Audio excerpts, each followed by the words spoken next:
একদিকে প্রধানমন্ত্রী নরেন্দ্র মোদী দেশীয় পর্যটনে জোর দিতে বলছেন, আর অন্যদিকে নিজেই বিদেশ সফর করছেন। ব্যাপারটা ঠিক কি বলুন তো?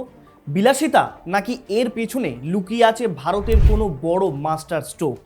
দেখুন, পিএম মোদীর এই বিদেশ ভ্রমণ কোনো বিলাসিতা নয়। এই ভ্রমণের আসল উদ্দেশ্য সংকটময় পরিস্থিতি থেকে দেশকে রক্ষা করা, আর সেই কাজটা করতেই মোদী বিদেশ ভ্রমণ করছেন। বর্তমানে পিএম মোদী অনেকগুলো বিদেশ ভ্রমণে রয়েছেন, যার মধ্যে সবচেয়ে গুরুত্বপূর্ণ বিদেশ ভ্রমণ ছিল সংযুক্ত আরব আমিরাত বা ইউএই। কিন্তু কেন, কি এমন রয়েছে এই বিদেশ ভ্রমণে যে কারণে এত গুরুত্ব দিয়ে দেখা হচ্ছে? আমরা প্রত্যেকেই জানি, পশ্চিম এশিয়ার যুদ্ধে জড়িয়ে ইরান ও আমেরিকা তাদের বিপুল অর্থ খরচ করেছে। এমনকি অনেক দেশও এই যুদ্ধের ফলে মারাত্মকভাবে ক্ষতির মুখে পড়েছে। আর ভারত সবসময় নিউট্রাল থেকে গেছে, উদ্দেশ্য একটাই, স্ট্রেট অফ হরমুজ দিয়ে যাতায়াতে যাতে তেল ও গ্যাসের ট্যাঙ্কারগুলো ঠিকঠাক যাতায়াত করতে পারে।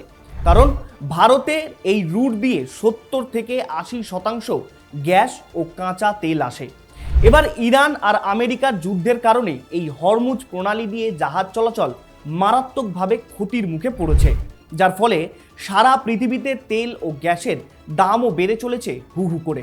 এই অবস্থায় পিএম মোদী সংযুক্ত আরব আমিরাতে মাত্র 2.5 থেকে 3 ঘন্টার বৈঠকেই বড় সাফল্য হাসিল করেছে ভারতের জন্য, যা আগামী 25 বছর ভারতের এনার্জি সংকট রুখে দেওয়ার ক্ষমতা রাখে।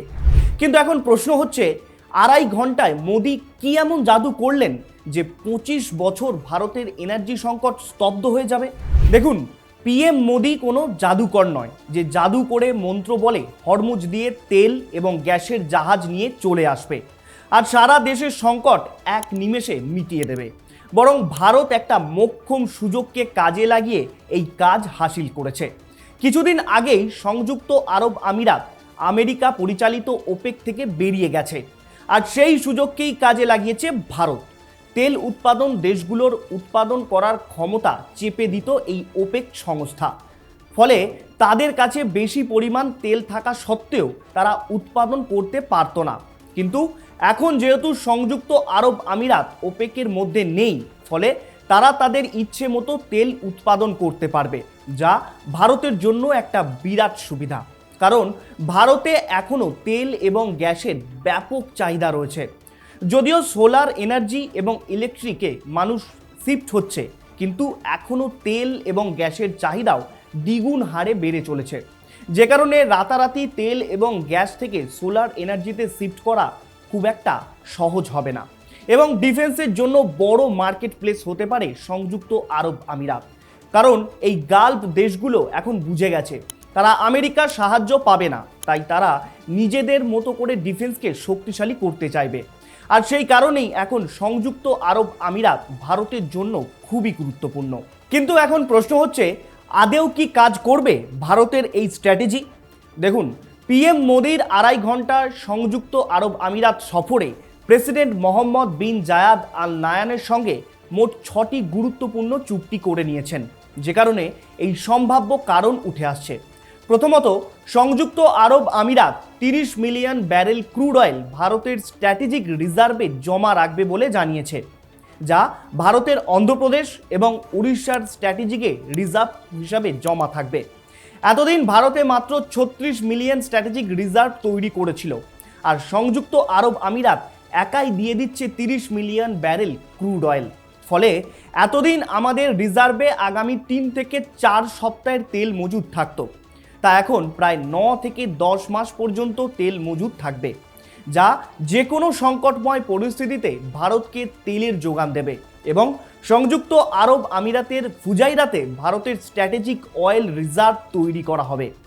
এই ফুজাইরা হচ্ছে এমন একটি জায়গা যা হরমুজের ঠিক আগে অবস্থিত, অর্থাৎ হরমুজ বন্ধ থাকলেও খুব সহজেই ফুজাইরা থেকে ভারত তেল নিয়ে আসতে পারবে যে কোনো মুহূর্তে। ফলে যে কোনো যুদ্ধ পরিস্থিতিতে ভারতে তেলের সংকট দেখা দেবে না এবং দামও হুট করে বাড়বে না। যদিও ভারত এমন একটা দেশ যেখানে তেলের দাম মাত্র 3% বৃদ্ধি পেয়েছে, এছাড়াও অন্যান্য দেশগুলোতে কিন্তু এর থেকে 10%-এর উপরও বৃদ্ধি পেয়েছে।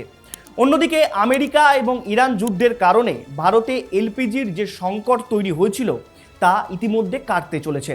ভারতে যাতে ননস্টপ এলপিজি আসতে থাকে তার জন্য ফ্রেমওয়ার্ক তৈরি করা হচ্ছে, যা সংযুক্ত আরব আমিরাতের সঙ্গে ভারতের সাইন হয়ে গেছে। মনে করে দেখুন, এই সেই সংযুক্ত আরব আমিরাত যেখান থেকে ভারতের 40% এলপিজি ভারতে আসে। এতদিন যুদ্ধের কারণে এই হরমুজ বন্ধ থাকার ফলে সেই গ্যাস আসতে পারছিল না। অবশেষে মোদির 2.5 ঘন্টা সফরে এলপিজি সংকট কাটতে চলেছে।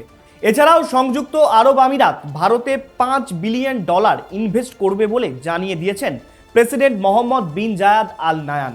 ইতিমধ্যেই ভারতের সাথে সংযুক্ত আরব আমিরাতের এফটিএ বা ফ্রি ট্রেড অর্গানাইজেশন আছে, আর তার উপর ভারতে আবার $5 বিলিয়ন ইনভেস্ট। অর্থাৎ সংযুক্ত আরব আমিরাত এখন বুঝতে পারছে ভারতে ইনভেস্ট করা ঠিক কতটা জরুরি এই সংকটময় পরিস্থিতিতে। এছাড়াও ডিফেন্স, শিপিং এবং টেকনোলজি টাই আপও হয়েছে ভারতের সাথে।